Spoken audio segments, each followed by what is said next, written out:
Hi everyone and welcome to our brand new podcast. It is the Intuitive Psychology podcast with me, Jill Ritchie, and the incredible Sarah Gregg. Sarah. Hello, this is extremely exciting. This has been in the works for a while and we're so excited to share more about intuition and psychology and how you can really apply it to make significant changes and growth in your everyday life. I love this. And as we have come into this new era, this new year, we know that so many people are thinking about their goals and setting goals. And this is probably something that I think most people do, right? They'll probably look at what everyone else is doing and think, right, I need to have goals and come into January with maybe new ambitions. But if we do something the same way as we've always done, we're going to probably get the same results, if not a little bit less.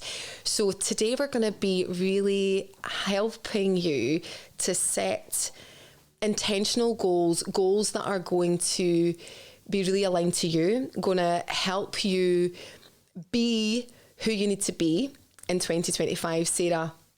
Yeah, I think we all set goals and it can be a familiar feeling, can't it? We get to January and it's like, okay, this year, this time, it's going to be different. You know, I'm fully committed. We've often overindulged in a lot of ways. Like we've had that beautiful break that wintering and Christmas gives, and then we come back all fired up.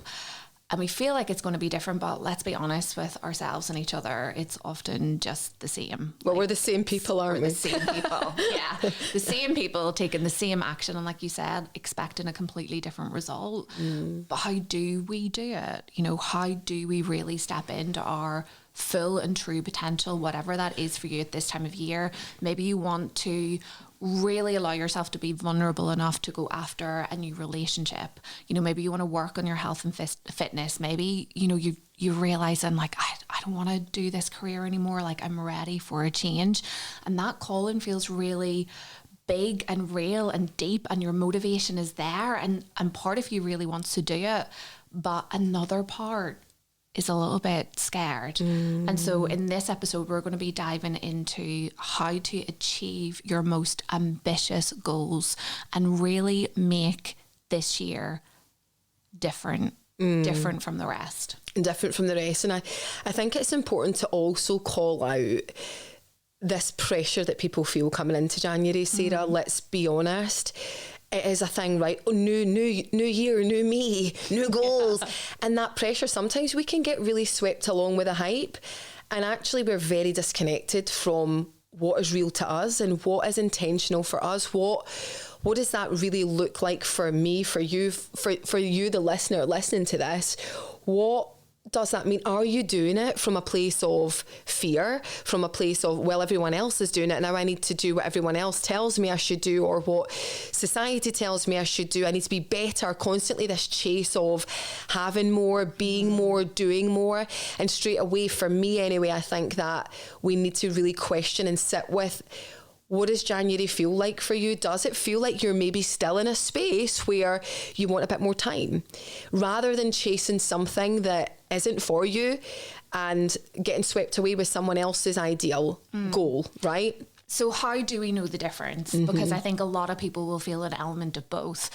Like, I want to make that change, but I'm also a little bit tired and exhausted, and when do I approach it? So when we're like setting the goal and moving towards it, how do we know that we're setting it from a place of authenticity? That's such a great question, because let's call it out, there's a lot of noise on social media.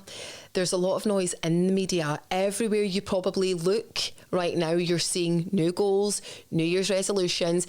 Everything you're listening to is probably like, right, fast start, let's go. And so you're probably thinking, oh, what do I do? What does this mean for me? And I think the question you need to sit with is, what does this mean to me? Which is a big question, right? But what does it mean to you? What do you really want? So getting clear on not what everyone else is doing, what does it mean for you? What is it you really want to achieve? Not what anyone else tells you. What's important to you? Like, what is important to you right now? What is important to you in maybe 3 months from now, 6 months from now? yeah, I think just starting with that question is important, because then it really brings you on that inner inquiry almost. Right, okay, well, what do I really want? Because we've talked about this before, Sarah, right?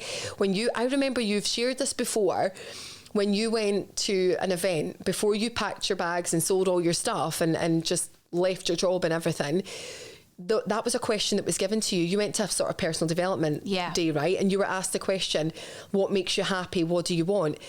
And you were like, I don't know. Oh, complete blank. Like complete blank. And I could even feel that in my body as you were talking. Like, for some people, there will be absolute clarity. And for other people, if you're listening, it might actually feel quite triggering and overwhelming and a little bit unsafe in your body, because you might not know. And for me, you know, back at that point, I remember sitting in this room and the question being asked and watching, you know, 50, 60 people in this room, like frantically writing their journals. And I was there going, I literally have no idea. I genuinely don't know what I want. I know what other people want. I know what other people expect of me, but what do I want? And I guess this brings us on to like the first point, which is sitting in that discomfort. Because to set goals from a truly authentic place often means sitting in discomfort, because it requires that radical truth and honesty with yourself and where you're at. And that comes in two parts. So for some people, it'll be the discomfort of, I actually don't know what I want to do. And that feels really overwhelming and really unsettling. And where do I begin? And if you're thinking that, I've got some tips and advice for you. Or on the other side, it can be really unsettling and discomforting to own the ambitious goals that you have and to really step into them, to actually stand and take your place in the world and say, I want something more. Yeah. Because we feel guilty for wanting more.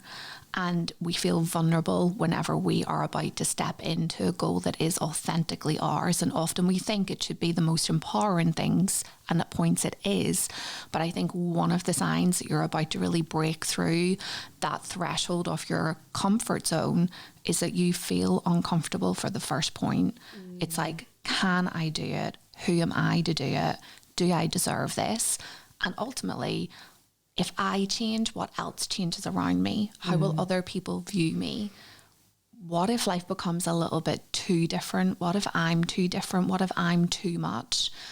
And so often we stay in the safety of familiar goals, and we almost approach them with a unconscious knowing that I'm just going to go through the motions of this and then I'll stop. Definitely. And I see this a lot. You know, we work with a lot of people in this business, Sarah, and we see people, and again, when we go back to our one-to-one coaching, when we did that, a lot of people would have these goals and say, you know, I really want to get more healthy, or I want to go for this promotion at work. And we know they can, right? We can see it so clearly. And this is for everyone. We are part of nature. We're supposed to grow. We're supposed to evolve. We're not supposed to stay the same. Even in relationships, our relationships should grow. Our relationships should evolve. If we're staying dead, there's that saying, you know, you're either growing or you're decaying, right? Yeah. I think so many of us want it, but we don't want it because, as you said, it can feel a little bit unsafe because it's unfamiliar. But let's just bust the myth. Everyone deserves it. And actually, it's your true nature is to grow and evolve, but it's getting you almost up to the level of feeling like you can do it and getting underneath the reason why you can't, or why you're not doing the things that you say you want to do. So, for example, let's take health and fitness as an example. Okay, I want to get healthy. I want to maybe release a little bit of weight. I want to eat better. I know I should. Now, if it was as easy as that, we'd all just watch free YouTube videos and we would be super healthy, but we don't. And we have talked about this before, but I think it's so important to come back to this, why people are in that perpetual cycle of, I start and then I stop. I start and then I stop, and it never lasts. And actually, it's never the thing, oh, I'm not consistent. We tell ourselves a story, I'm not consistent, or we'll make excuses for not going to the gym or not getting healthy. Or we start with this, I'm rearing to go.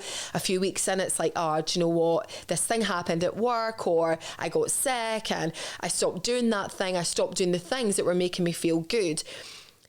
And it's never that reason. It's always something underneath it. And I think it's really important to recognise and call out what's going on in your subconscious, because 95% of us is made up of our subconscious mind. So this 5%, it's like, yay, I am here for it all. I deserve it. I deserve the promotion. I deserve to feel and look amazing, to step out in my authenticity. But guys, 95% is playing a different story. And if you do not get a handle on this, you will continually be in that cycle of self-sabotage, of not feeling good enough, of never achieving the things that you want to achieve, and really staying in a place of lack, of fear, and building relationships and I guess things around you that aren't based on truth, that aren't based on who you are to your core. Because if you, and this is the thing, right? People will say, I want to feel like really good, and I want to feel free. I want to feel inner peace. Now, everyone wants that. They want to feel a sense of inner peace. And they will achieve these things outside of themselves and think, well, okay, tick, I got that. Tick, I got that. I've got this job. I've got this family. I should be happy. Why don't I feel happy? Because we're living in a 5% of, well, I'm doing all the things, I'm ticking all the boxes, but actually I don't feel how I think I'm supposed to feel. So let's talk about what's going on in the subconscious, Sarah. Yeah. So in the background of our minds is the subconscious, unconscious. And really this is behaviours, beliefs, learned patterns, messages that we've internalized both from family, friends and society as a whole that are not visible in consciousness. So in the same way, like a really good kind of practical way to think about this is every day you breathe, right? You breathe, but you don't have awareness of your breath all of the time until you cast the light of attention on it.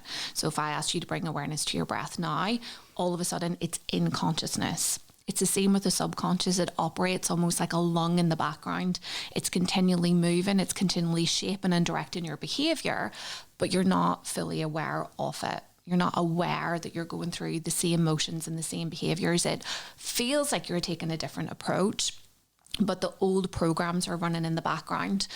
And often at this time of year, we'll hear a lot of advice about, you just need to think a different thought. Just think differently. Take a slightly different action. And this is all based on, again, just working with just 5% of what you have available to you, versus at the Intuitive Psychology Association, we know to be true that new awareness is what creates a new reality. And how do you gain that new awareness? Well, you have to go into the vast storehouse of your unconscious and actually look inside there and go, okay, what is ruling and controlling me in the background that I'm not aware of? And as you bring that into the light of awareness, choice opens up, and you don't feel like you are constricted by anything, like, oh, I don't know what to do and I always do this and here I am again. All of a sudden you see new possibilities, and those new thoughts and behaviours emerge almost effortlessly. And this is the real beauty of working with the unconscious, subconscious mind and getting back in. And the root to that is your intuition. So, we've talked about setting goals from that intuitive place, getting silent, getting quiet, really thinking about what is it that I want and bringing that radical honesty. And then the key to achieving and staying on track with those most ambitious goals is also looking at, well, what are the unconscious trade-offs? Like, what program is running in the background here that is limiting me?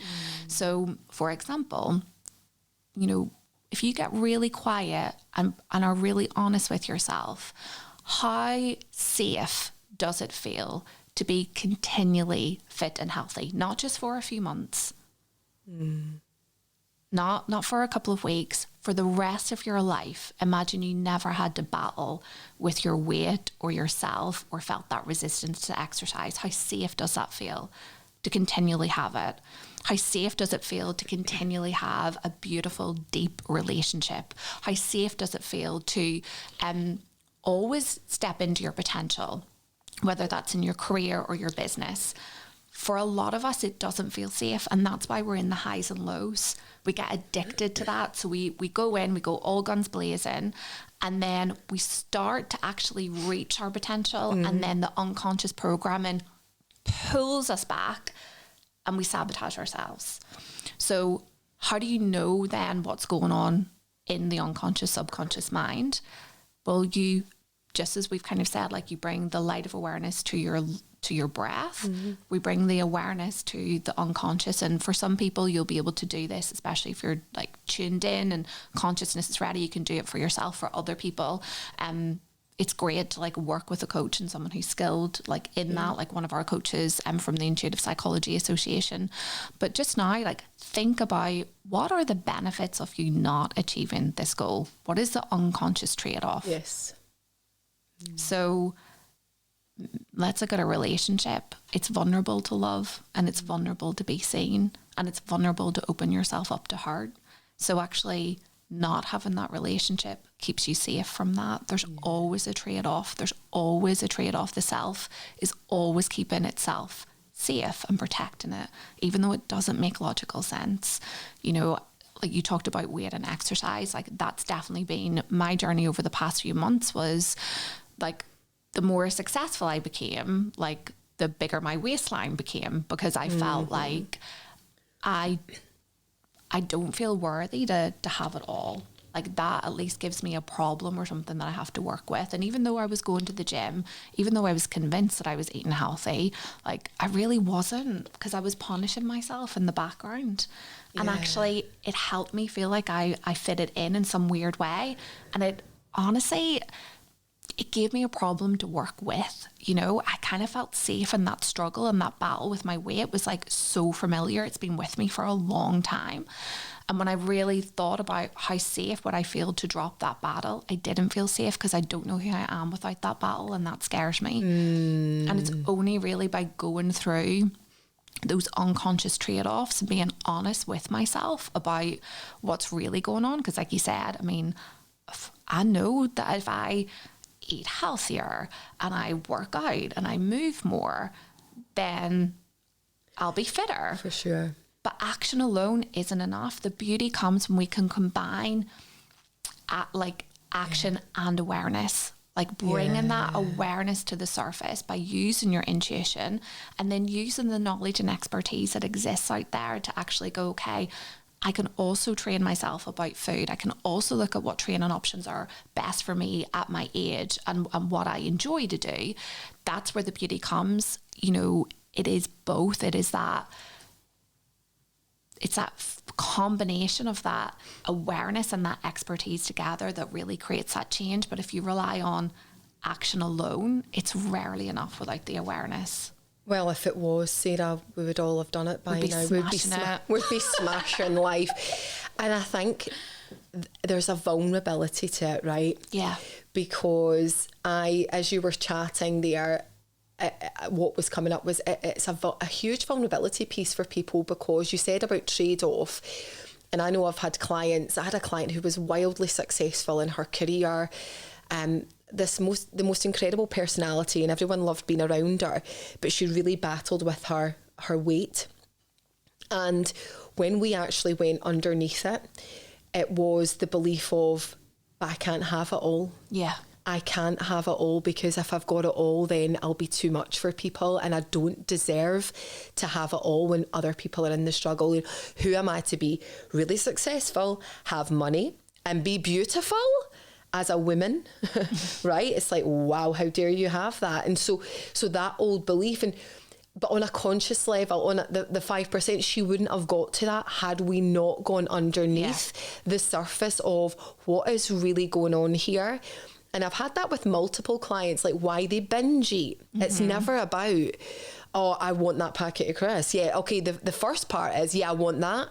But it's really like, what's underneath that? What's the emotional attachment to it? What is the trade-off? It makes me feel a certain way.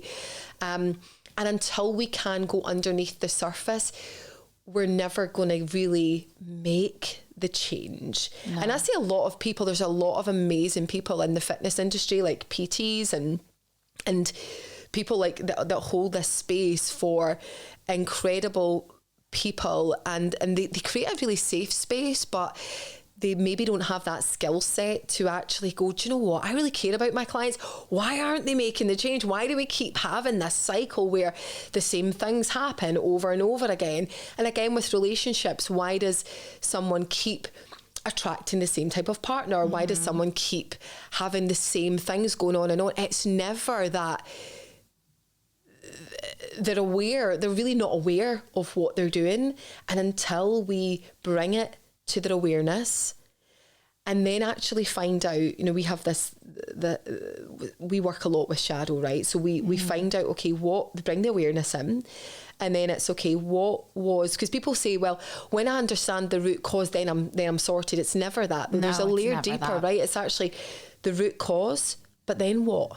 Now what? It's actually, well, what's the root need? What was the unmet need? And how can you give that to yourself? Yes. And how is your self-sabotaging behaviour actually meeting that need in a negative way? Because if you have the need to belong, for example, then like your client, and I resonate definitely with a lot of that, if your need is to belong, that does make you feel like you belong, you know, because all of a sudden, if you have everything and you're too much for someone, then you might be rejected. Yeah. You know, if you have the need to feel love, but it's vulnerable to be loved because it also opens up for you to be hurt, then actually we keep ourselves safe in a really weird way. And we meet that need in a negative form by trying to control and contract, when honestly, all of this means opening yourself up fully to life and for allowing things to be messy and imperfect and relaxing into the fact that you don't have it all figured out, but just taking it one step at a time. And it's challenging, but it's freedom, because part of you wants to be expressed when you're thinking about these goals. Part of you wants to be expressed. And I love that you brought up about, you know, people in the industry. Like I worked with a nutritionist for a little bit, and, you know, he was amazing at like guiding me through, you know, and educating on food. But what would have made that experience exceptional for me was actually if he had have had that ability to be like, because not every client will need it, right? But for those clients that do, if he had said, okay, I can see that 1 week you're good and the next week you're off, and, you know, then you have another 2, like something's going on there. And if he had been able to bring me deeper, that would have completely transformed my relationship with myself and therefore with food. And I think we need more of that. We do. You know, coaching and coaches can bring this work into any industry. And apply their expertise and fuse it with that awareness. And I think that creates like real levels of transformation. But all of this, of course, requires honesty and truth with yourself. And that's ultimately what intuition is. That's why, you know, we know from the evidence that when we can silence the mind and get a little bit quieter, it creates space and consciousness for our intuition to come through. And you can, you know, use free writing tools, you know, so when we're talking about these unconscious trade-offs, like take out your journal after this and write down, like, what do I gain from not achieving this goal? What actually do I gain? What do I get from not moving forward with this? Can I just even say, take it a step further, right? In intuitive psychology, right, our work is closed eyes work. So when we're with clients, and even when we're training our coaches, most of it we get them to close down the eyes, because when you ask a question and we ask you a question, your mind will go into auto response.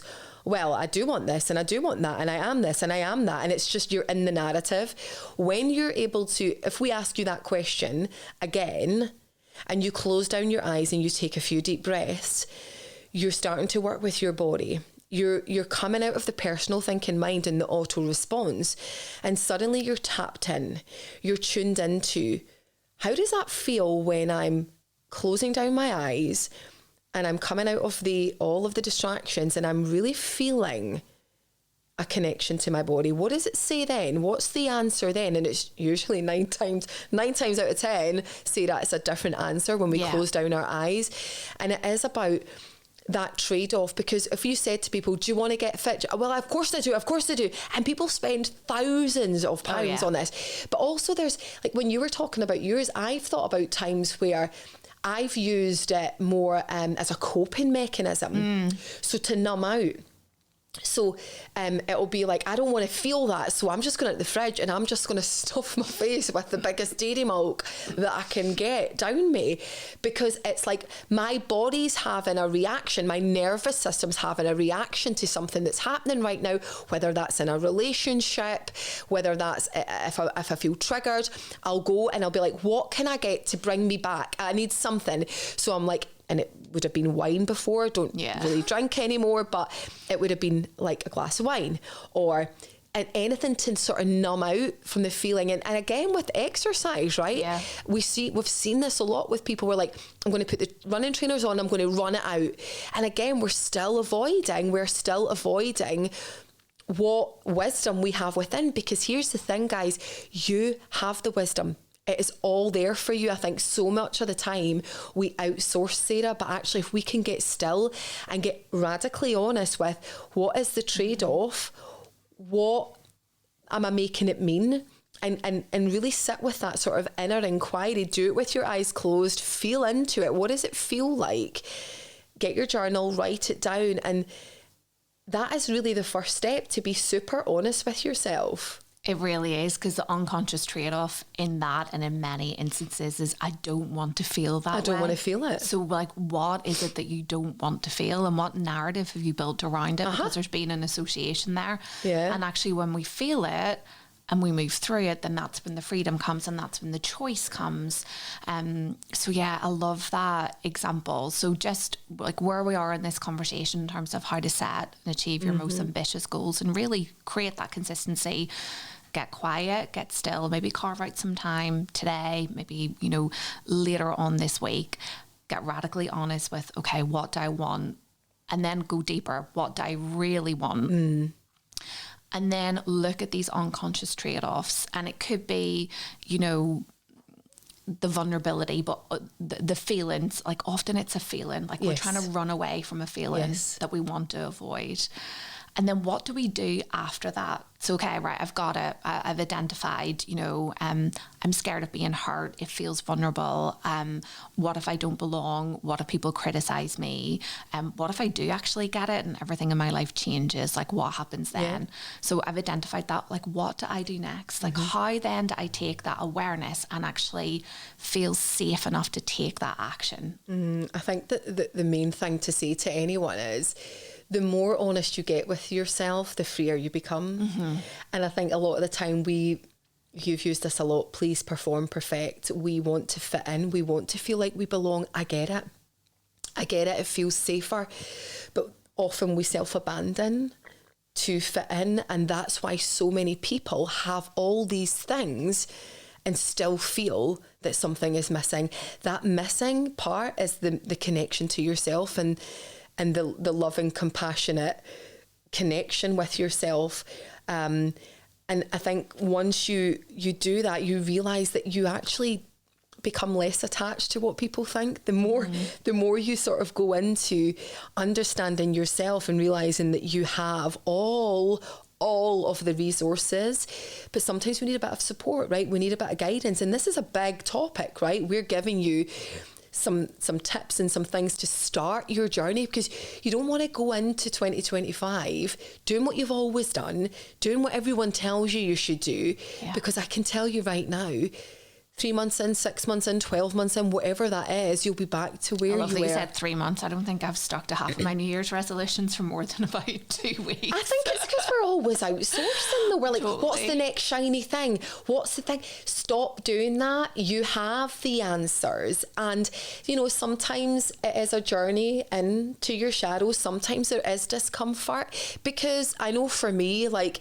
I've realised that I have built things on what I thought was real, but actually it wasn't real. Yeah. And that can feel a little bit scary, right?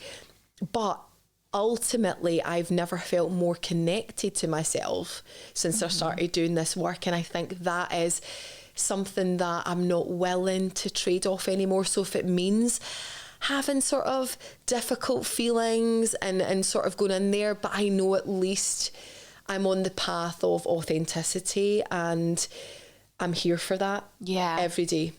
Do you know what I love what you said about that in that sentence is, you know, the truth and the realities and things that we believed ourselves we believe to be true. It's those, you use this line a lot, you know, it's the lies that we tell ourselves and it's the conditioning that we have that the world operates in that way, and often we never really challenge that reality. And I think how we challenge that reality is, one, with the awareness, and two, with the action, because when we can cultivate a degree of safety, and that will look different for each person in terms of the small steps that you take, you know, but you have to make a different choice. So make a different choice, do something you wouldn't normally do, and then notice how the world doesn't fall apart. Yeah. Like, you know, we were talking on the way here, we were in the car together, and I was saying about,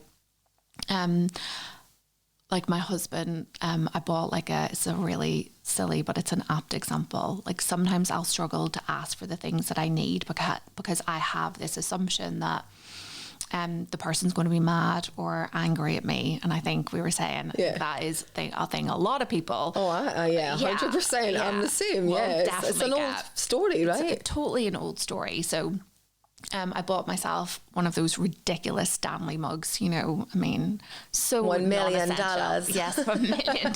Take my money for this huge, ridiculous mug that, let's be honest, never leaves my house because it's too big, but it's actually, well, it's it looks great. good though. It does look really good.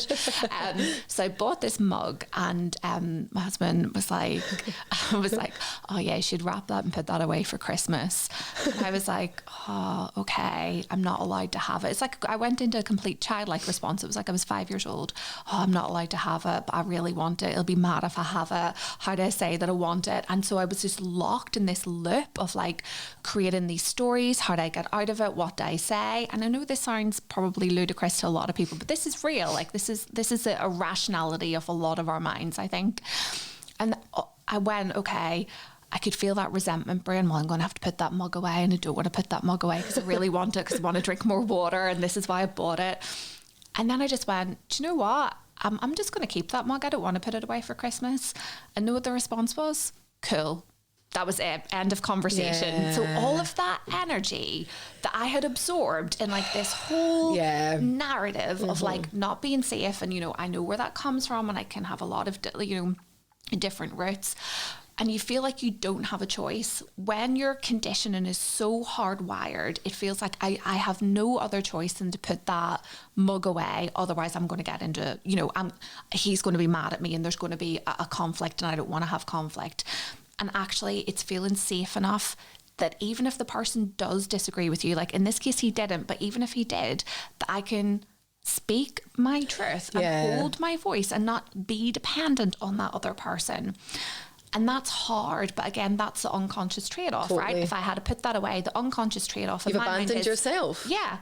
I've abandoned myself, but I've also kept the peace, right? I didn't have to have that conflict. That would have been my trade-off. But actually, in doing it, the more that you do it, the more that those walls and reality deconstruct. Yeah, and also the more that you don't do it, the self-abandonment, the resentment. And I see this a lot in relationships, right? A lot. How many people, right? And if you're honest, you'll listen to this. When you buy something, you don't tell your partner. You're hiding it. I'm hiding it, right? Because we don't want conflict, but we're not being super honest. And my biggest, and I know for you, and what we do is one of our biggest goals is to bring people back to authenticity, to bring people back to safety, to speak their truth, to ask for their needs to be met and not worry about the consequences, because how someone else takes that is nothing to do with you. But Sarah, we need to get really good at the self-mastery piece, and Yes. it has to start with you. It has to start with you. Number one, being honest about what do you really want this year. Don't overthink it. I think sometimes we go into that, oh right, okay. You're number one, you're allowed to have it. It's your birthright to grow, expand and evolve. That is your birthright. What do you want? Like, have fun with this, put on some nice music, get really like, if there was no fear of failure, if there was no fear of judgment, if you knew you would never be judged, there was no conflict, what would you love to say? What would you love to do? How would you love to be? How would you be showing up this year? What would that look like? And the minute that comes in, oh yeah, but forget that. Remember, in this little scenario, when you're doing this exercise, that doesn't exist. Then you're going to sort of start getting really honest with yourself and start to be the embodiment of, how does that feel for me right now? Does it feel safe? Does it not? Does it feel good? Ultimately, it should feel good, because we're taking away the narrative of, it's not safe. Yeah. We're going to take that away for now. Ultimately, it should feel good. And if it doesn't, just question, right, is this for me or is this for someone else? Am I doing this for my partner? Am I doing this for my friends? Am I doing this for society or my boss or my kids? Or is this for me? And how safe does that feel? Just get a little bit more detailed on it. And you should then have that picture of, okay, this is what I really want. And we're going to talk about self-mastery in another episode, because that is a whole other episode. But and I want to just go back really briefly, because we did kind of talk about, what if the answers still don't come and you still don't know? Yeah. And I think this is where people get a little bit lost, because then we abandon the goals and we go, well, I don't know what I want and I'm not sure, and I don't want to sit in that discomfort. So, I don't know what my purpose is and I've got no idea what I want. If you feel like that, the goal that you should set yourself is to discover what you love. That should be your intention, and let that guide you. If that's your starting place, amazing. That's exactly what I did. Like, when I was back there kind of 7 years ago going, I don't have a clue. I just was like, okay, then that's my goal. My goal for the year is, how do I rediscover? Because it's the wisdom is there, right? How do I rediscover what I want? I'm going to pay and bring my awareness to how I feel in certain scenarios and certain activities. And I'm going to make a note of them. So I would have this list in the back of my journal. And I would just write down, okay, wow, I went for a cycle today and I absolutely loved it. That was an amazing day. Or cooking, I put on some music and I cooked a really beautiful dinner and I loved that. And that would be my reminder, because we've got to keep it top of consciousness, because the world is busy and we forget. Yeah, for sure. So if you can sit in that space and, like Jill said, get really bold and really ambitious, allow yourself to dream big. But if that feels like too much, bring it back to the basics and be like, okay, my goal for this year is to rediscover what I love and remember who I am and bring that into my awareness. Gorgeous. Amazing. Right. Okay. Well, you know what you need to do, guys. Yeah. Get started and also have a bit of fun with it.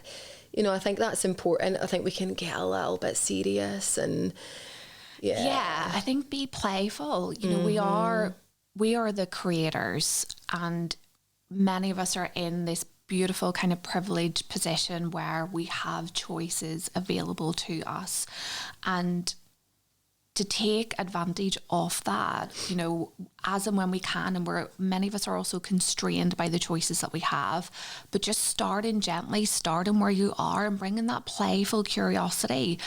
Life isn't about getting things right or wrong, and getting to this destination. It's about being curious and being playful, and about allowing yourself to evolve and change, and wondering, what could I be? Who could I become? Like, what experiences await on the other side of that discomfort?